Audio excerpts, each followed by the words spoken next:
So check this out. You've been at your company 2 years, maybe 3. You are the person people come to when something breaks.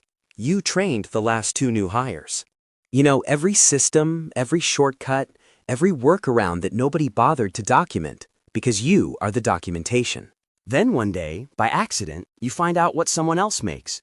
A forwarded email that should have been redacted, a pay stub left on a printer.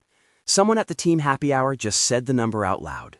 And the number is $14,000 more than yours. Same title, same team, less experience. They have been there 8 months.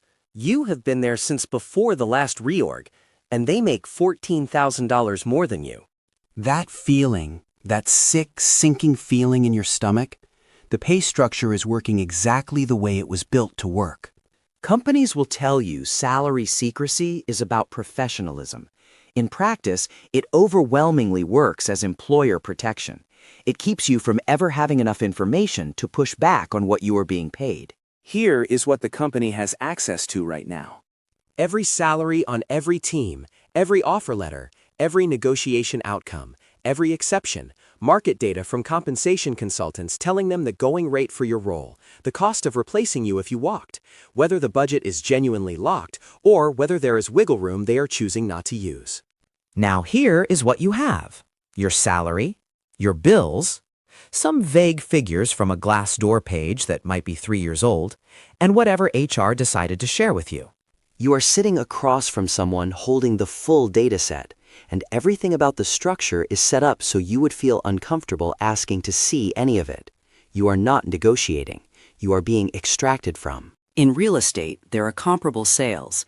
In the stock market, prices are public. The labor market is one of the few places where one side holds almost all the pricing data, and the other side is told that asking for it is inappropriate. There is a concept in psychology called equity theory. People evaluate fairness by comparing what they put in against what they get out, then measuring that against peers. Salary secrecy strips away the data your brain needs for that comparison, and what you get is not peace. You get a low-level disturbance that never resolves. You feel something is off, but cannot confirm it. That ambiguity can be harder to sit with than knowing you got screwed, because at least then you have something to push against. When you do not know what fair pay looks like, you fill in the story yourself, and almost every time, you point the blame inward. Maybe I am not as valuable as I thought. Maybe I did not negotiate hard enough. The company has a structural inconsistency, and you turn it into a personal failure. Opacity takes a pay structure problem and makes you carry it as shame. When compensation is hidden, pay disparities sit there unchallenged. Fewer people spot the gaps, even fewer build the evidence to do anything about them. The gender pay gap has been documented over and over. Even when researchers control for role, experience, and company, a gap still shows up. Smaller than the raw headline number, but still there. In 2015, Salesforce audited their own pay data and found significant gender-based disparities. They spent about $3 million on adjustments. The gaps had been in the data the whole time. It took a deliberate decision to go looking. Secrecy does not just hide gaps, it takes away any reason to go find them. For Black and Latino workers, resume audit studies keep finding differences in callback rates for matched resumes with different names. Pay suppression can kick in before someone even starts the job, and because raises often build on whatever number came before, one lowball at the beginning compounds year after year. Research on mandatory wage disclosure, including a study covered by INSEAD, found that required transparency cut the gender pay gap by about 7% in one specific context.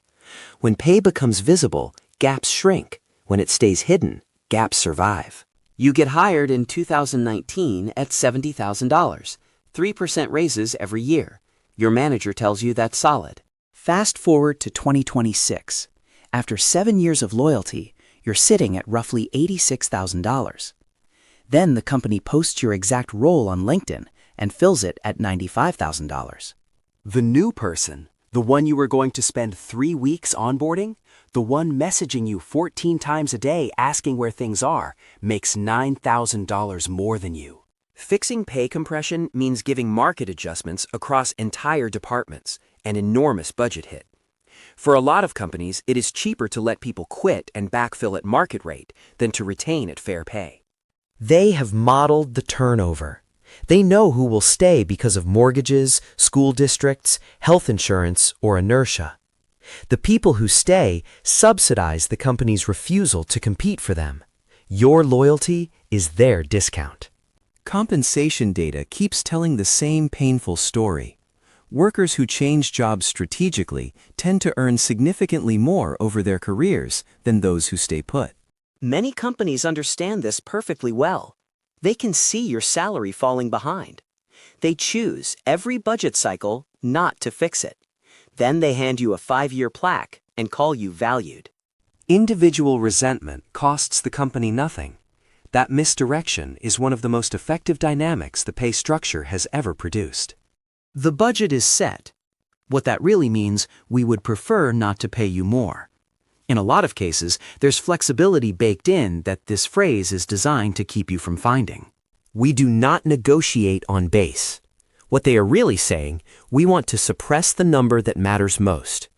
Base compounds over your entire career. Every future raise is a percentage of it.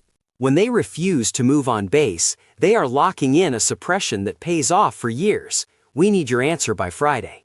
What they mean, we are protecting a number that will not survive a Google search.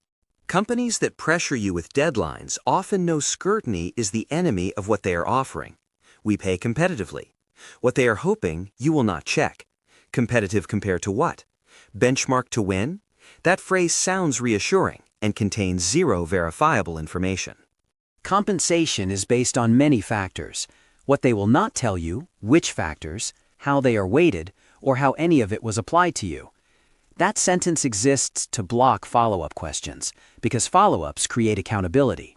And when the base is indefensible, they pivot to total comp, the bonus target, the equity, the benefits. Except, bonus targets are not guarantees. Equity has vesting cliffs and dilution risk. The total comp pitch exists to pull your eyes off base, and base is the only number that reliably compounds. State law now says you have to post a salary range. Fine. $80,000 to $160,000. An $80,000 window for the same role. That tells you nothing about where you will land or what the team currently makes. That is compliance cosplay. Buffer publishes every employee's salary publicly, along with the formula. Trust went up, turnover went down. The company did not fall apart.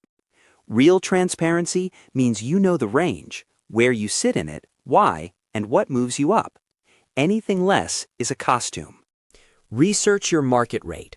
Levels.fyi, Glassdoor, PayScale, Blind, and H-1B visa salary databases, which are public and show what companies pay for specific roles. Your salary should never be a guess. Start the conversation. Tell a coworker what you make. You go first. That uncomfortable feeling, that is the conditioning. Overriding.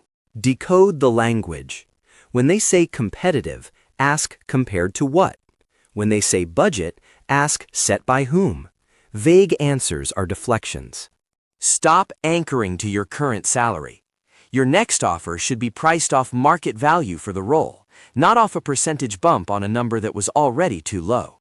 Document everything. If you find a pay gap that lines up with a protected class, save dates, numbers, emails, screenshots. Build that file early. Those are signs of a pay structure built to operate in the dark. I will leave you with this. The company has the data to know what everyone makes. They have the tools to find every gap. And in most cases, they chose to keep that information behind a wall, not because sharing it would blow up the company, because sharing it would cost them money. Your silence is their margin. Your uncertainty is their leverage. And every day you do not ask, you are bankrolling a pay structure that was built from the ground up to make sure you never have enough information to know what you are actually worth.